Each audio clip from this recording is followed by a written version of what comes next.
महामानव हैं, विश्व गुरु हैं, तो ये कौन सी लोकप्रियता। बिहार में आपने अचानक कहा पूरे राज्य का एसआईआर होगा। एसआईआर आपने कराया, करीब करीब 65 लाख वोट काट दिए वहां पे।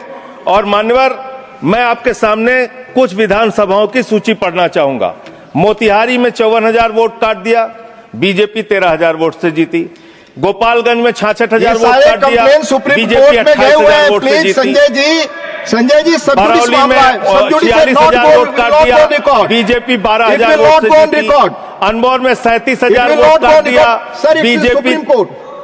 ये सारी चीजें सुप्रीम कोर्ट में नहीं जाएगी रिकॉर्ड पे। प्लीज सर, ये गड़बड़ी पे बात हो रही है। प्लीज गड़बड़ी क्यों? समय चला जा रहा है, सुप्रीम कोर्ट के पास है। सर मेरा टाइम जा रहा है। तो सर विषय पर बोलिए। सर विषय पर बोल रहा हूँ सर। नहीं, विषय पर नहीं बोल रहे। विषय ऐसे तो फिर बात नहीं हो पाएगी। नो, ठीक है सर, ऐसे बात नहीं हो पाएगी। आप हमारा टाइम खराब कर रहे हैं। विषय पर बोलिए। नहीं, मेरा सारा समय चला जा रहा है सर। आप विषय पर बोलिए।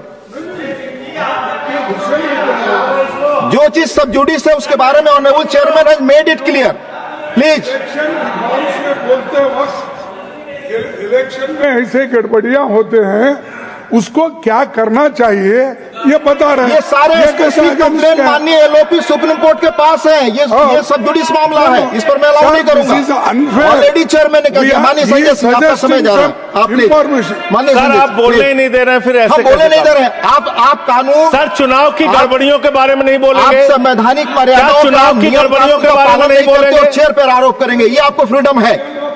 आप कुछ भी कह सकते हैं नियम कायदे के बाहर जाकर के। ठीक है सर। दूसरी बात सर, प्लीज, ईवीएम का इस्तेमाल देश के अंदर शुरू हुआ। प्लीज। और जब ईवीएम का इस्तेमाल शुरू हुआ, अपनी जगह बैठे, तो देश में तमाम बहस शुरू हुई। और ईवीएम के ऊपर सबसे पहला किसी ने सवाल उठाया तो उस व्यक्ति का नाम है जीवीएल नरसिम्हा। उन्होंने बाकायदा किताब लिखी है कि लोकतंत्र के ऊपर खतरा है ये ईवीएम। और उसके बारे में लाल कृष्ण आडवाणी जी ने उनकी किताब के प्रशंसा करते हुए और ईवीएम पे सवाल होते हुए, अब इस पे भी समस्या है, इस पे भी। तो उस पे पूरा ईवीएम के ऊपर सबसे पहले इन लोगों ने सवाल उठाया। ईवीएम किन किन देशों में था और कहां कहां बैन हो गया, मैं पढ़ के बता दे रहा हूं। जिन जिन देशों में बैन हो गया, जर्मनी में, नीदरलैंड में, आयरलैंड में, यूके में, फ्रांस में, पुर्तगाल में, इटली में, ऑस्ट्रेलिया में, नॉर्वे में, कनाडा में, बेल्जियम में, साउथ कोरिया में, इन तमाम देशों में ईवीएम था। ईवीएम बंद हो गया, ईवीएम बंद हो गया। लेकिन मुझे एक मन में शंका होती है जो आपके माध्यम से उधर बैठे हुए लोगों से पूछना चाहता हूं।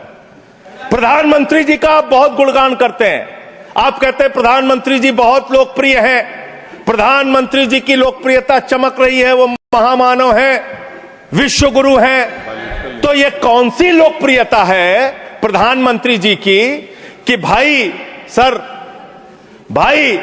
प्रधानमंत्री जी की कौन सी लोकप्रियता है कि ईवीएम से चुनाव कराएंगे तो लोकप्रियता कायम रहेगी, बैलेट से चुनाव कराएंगे तो लोकप्रियता खत्म हो जाएगी। अरे भैया, दोनों में अगर लोकप्रियता कायम है तो बैलेट से चुनाव करा लो, उसमें भी पता चल जाएगा कितने लोकप्रिय है प्रधानमंत्री जी, कितनी लोकप्रिय है भारतीय जनता पार्टी, कितने लोकप्रिय हैं आप लोग, ये आपको पता चल जाएगा। दूसरी बात मान्यवर, दूसरी बात, आपने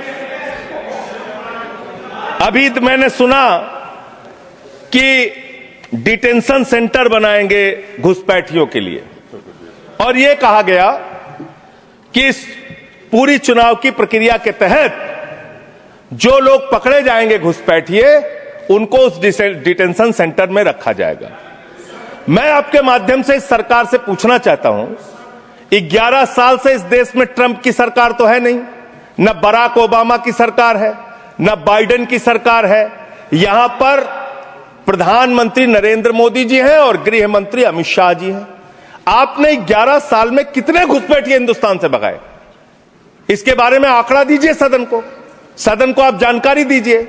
आप बिहार जाते हैं, वहां घुसपैठिया चिल्लाते हैं, झारखंड जाते हैं, वहां घुसपैठिया चिल्लाते हैं, दिल्ली आते हैं, वहां घुसपैठिया चिल्लाते हैं, हरियाणा जाते हैं, वहां घुसपैठिया चिल्लाते हैं, महाराष्ट्र जाते हैं, वहां घुसपैठिया चिल्लाते हैं, आसाम जाते हैं, वहां घुसपैठिया चिल्लाते हैं, घुसपैठिया पकड़ नहीं पाते। यह कौन सा घुसपैठिया है? जहां पर चुनाव होगा वहां आपको घुसपैठिया मिल जाते हैं, आप पूरा चुनाव उसके ऊपर करते हैं।